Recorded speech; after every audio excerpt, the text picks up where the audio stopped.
বন্ধুরা দুপুর দুপুর চলে আসলাম। আজকে একটা নিরামিষ রান্না, একটা আমিষ রান্না শেয়ার করব। নিরামিষ রান্নায় কী থাকছে বলি, আমাদের বাড়িতে কুমড়ো গাছের দানা মানে বীজ যেটা সেটা ফেলা হয়েছিল, কুমড়োর বীজ ফেলা হয়েছিল। তো বেশ কিছু গাছ হয়েছে, একটা গাছ তো অনেকটাই বড় হয়েছে।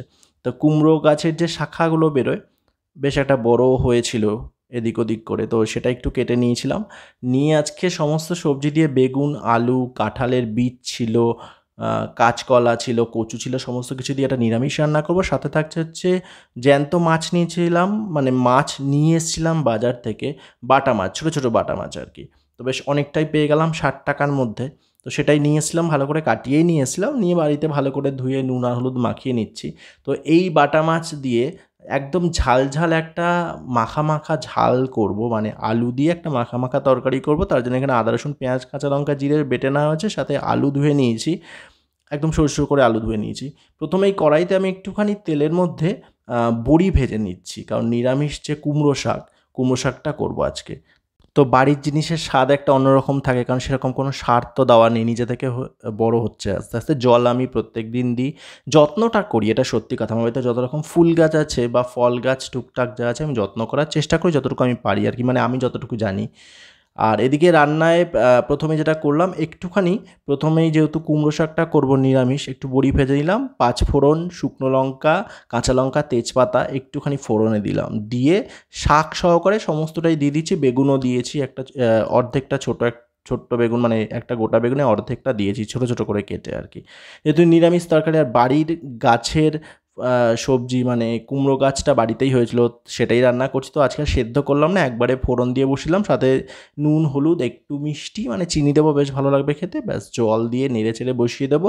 ফ্লেমটা কম করে ঢাকনা চাপা দিব, তাতে যতটা সময় ধরে, মানে সময়টাও কম লাগবে, সেদ্ধটাও খুব ভালো হবে, রান্নাটাও বেশ দারুণ হবে খেতে। কারণ সবসময় এরকম কোনো কথা নেই যে ফ্লেম বাড়িয়ে রান্না করলেই রান্না ভালো হয়। অনেক সময় কি হয়, ভেতরটা কাঁচা থাকে, বাইরেটা পুড়ে যায়। তো তার থেকে ফ্লেমটা কমিয়ে ঢাকনা চাপা দিয়ে একটু সময় নিয়ে যদি করা যায়, বেশ ভালোই হবে রান্নাটা। তো সেটাই করলাম, জল দিয়ে দিলাম, একটু চিনি দিলাম স্বাদের জন্য, এবার ঢাকনা চাপা দিয়ে দেবো। আর পাশাপাশি মাছ যেটা এনেছিলাম, বাটা মাছ, ছোটো ছোটো বাটা মাছ, সেটা রান্না করবো, একটা ঝাল রান্না করবো আলু দিয়ে। তো তার জন্য কড়াইতে প্রথমে দিয়ে দিচ্ছি, একটু পরিমাণে তেলটা বেশি দিচ্ছি, আমার পছন্দের ছোট্ট কড়াইটা বসিয়েছি, কারণ মাছগুলো বেশ ছোটো ছোটো। তেলটা গরম করে মাছগুলো একটু পরিমাণে বেশি করে দিয়ে দিচ্ছি, 4-5টা করে একসাথে ভেজে নিচ্ছি। দিয়ে একটু লাল লাল করে মাছগুলো ভাজবো। আর মশলার মধ্যে তো দেখালাম, আদা জিরে পেঁয়াজ কাঁচা লঙ্কা রসুন এগুলো বাটা রয়েছে। আর 1.5 খানার মতন পেঁয়াজ আমি ছোটো ছোটো করে কুচি কুচি করে নিয়েছি। তো মাছগুলো একটু উল্টে পাল্টে একটু লাল লাল করে ভেজে নিচ্ছি। মাছগুলো সত্যি বেশ ছোটো, বাজারে গেছিলাম যে মাছ নেবো, ভাবতে ভাবতে দেখলাম সামনেই ছোটো ছোটো মাছগুলো রয়েছে। বললো যা আছে 60 টাকার মতো হবে, নিয়ে যা। ঠিক আছে দিয়ে দাও। তো কেটে টেটে দিল, মানে ভালো করে কেটে দিল, আমি বাড়িতে এনে ধুয়ে নিলাম। আর এদিকে মাছটা ভাজতে ভাজতে পাশাপাশি যেহেতু কুমড়ো শাকের তরকারিটাও হয়ে এসছে, প্রায় একটু মাখা মাখা হবে, তো বড়িগুলো যেগুলো ভেজে রেখেছিলাম সেগুলো দিয়ে দিলাম। বড়িটা একটু কমই দিলাম, কারণ অনেকগুলো সবজি তো দেওয়া হয়েছে, একবেলা রান্না। গরমকাল হলে কি হবে, চারদিকে এত পাখি ডাকছে, এত ভালো লাগছে। আমি যখন আলাদা করে ভয়েস দিচ্ছি ঘরে বসে, পাখির আওয়াজে যেন মনটা বেশ ভালো লাগছে, আমার ভীষণ ভালো লাগে।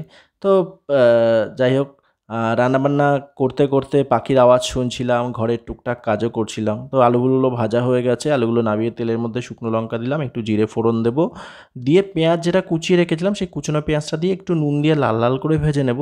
তারপর এর মধ্যে বাকি মশলাগুলো অ্যাড করবো, যেহেতু ঝাল ঝাল মাখা মাখা একটা তরকারি করবো আর কি। তো পেঁয়াজটা একটু লাল করে ভাজবো, খেতে বেশ ভালো লাগবে আর কি। আর পাশাপাশি কুমড়ো তরকারিটা হয়ে গেছে, মানে কুমড়ো শাকের তরকারিটা হয়ে গেছে, নামিয়ে বাটিতে নিলাম। তো এই বাটিগুলো বেশ ভালো, বড় সাইজের বাটি, ঢাকনা সহ, তো এটা সুবিধা হয় ঢেকে রাখতে, সেটাতেই নামিয়ে নিলাম। আর পেঁয়াজগুলো লাল লাল করে এখানে ভাজা হয়ে গেছে। পেঁয়াজের মধ্যে এবার মশলাগুলো প্রথমে আদা রসুন কাঁচা লঙ্কা বাটাটা দিচ্ছি।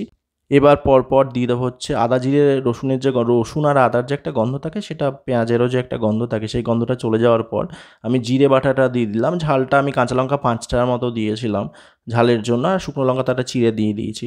তো স্বাদ অনুযায়ী নুন হলুদ একটু চিনি, রঙের জন্য কাশ্মীরি লঙ্কার গুঁড়ো অ্যাড করে দিচ্ছি এর মধ্যে, দিয়ে খুব ভালো করে মশলাটা একটু জল দিয়ে কষিয়ে নেব। তেল ছাড়তে শুরু করলে একটু জল দিয়ে তারপর ভেজে রাখা আলু আর মাছগুলো দিয়ে নেড়ে চেড়ে নামানোর আগে একটু কাঁচা সর্ষের তেল, চাইলে কাঁচা লঙ্কা চিড়ে দেওয়া যেতে পারে। যেহেতু আমি ঝালটা বেশ পরিমাণে দিয়েছি বলে আমি আলাদা করে কাঁচা লঙ্কা আর এখানে দিলাম না, মানে দেবো না আর কি। তো এটা মোটামুটিভাবে কিন্তু মশলাটা খুব ভালো করে আমি কষিয়ে নিয়েছি, পরিমাণ মতন জল দিয়ে খুব ভালো করে ফুটিয়ে নেব। নিয়ে আলু ভেজে রাখাগুলো মানে ভেজে রাখা আলুগুলো আর কি আর ভেজে রাখা মাছগুলো দিয়ে দেবো। তো রান্নাটা তো দেখে বেশ ভালোই হয়েছিল, যদিও আমি এখনও খাইনি। আগে আমি ভয়েসটা দিয়ে দিচ্ছি, পরে খেতে বসবো, কারণ আজকে আমার বেরোনোর আছে, আজ আমার ক্লাস থাকে। তো যাই হোক, রান্নাটা প্রায় কমপ্লিট হয়ে এসছে, আলুগুলো দিলাম, সাথে দিয়ে দিচ্ছি ভেজে রাখা মাছগুলো, একটুখানি ঢাকনা চাপা দিয়ে ফ্লেমটা কম করে 1 থেকে 1.5 মিনিটের মতো ফুটিয়ে নিলেই হয়ে যাবে। তো যেমন ভাবা তেমন কাজ, 1 থেকে 1.5 মিনিটের মতন ফুটিয়ে নিলাম। নামানোর আগে সামান্য একটু কাঁচা সর্ষের তেল ওপর থেকে দিয়ে মাখা মাখা ঝাল ঝাল তরকারিটা রেডি করে নিলাম। তবে একটা জিনিস ভুল করলাম, ঘরে টমেটো ছিল, ভেবেছিলাম টমেটো দেবো, কিন্তু কথা বলতে বলতে ভুলে গেছি, টমেটোটা দেওয়া হয়নি, পরে মনে পড়লো। তো ঠিক আছে, অন্যদিন যখন করবো তখন নয় টমেটো অ্যাড করা যাবে, আজকে টমেটো ছাড়াই রান্না করলাম, কাঁচা সর্ষের তেল দিয়ে মাছের এই ঝালটা আলু দিয়ে মাখা মাখা ঝালটা নামিয়ে নিলাম। তো বন্ধুরা, আজকে দুটো রান্না শেয়ার করলাম, একটা হচ্ছে বাড়ির কুমড়ো শাক দিয়ে সমস্ত সবজি দিয়ে একটা দারুণ নিরামিষ রান্না, সাথে রইলো হচ্ছে মাছের এই ঝালটা। কেমন লাগলো অবশ্যই কিন্তু জানাবেন, আর আপনারা অবশ্যই এভাবে একবার বানিয়ে খেয়ে দেখবেন কেমন লাগে, আশা করি ভালোই লাগবে। তো আজকে এই দুটোই ভিডিও, তো দেখা যায় খুব তাড়াতাড়ি আমার রান্নাঘরে। আমার সাথে প্রত্যেকদিন আমি যে রান্না করি তাই শেয়ার করার চেষ্টা করি আপনাদের সঙ্গে, যেমন আজকে শেয়ার করলাম এই দুটো রান্না। কেমন লাগলো জানতে ভুলবেন না। ভালো থাকবেন, সুস্থ থাকবেন, সাবধানে থাকবেন। খুব তাড়াতাড়ি দেখাচ্ছে আমার রান্নাঘরে এর পরের পর্বে, আমার রান্নাঘরের আমার রান্না নিয়ে। টাটা।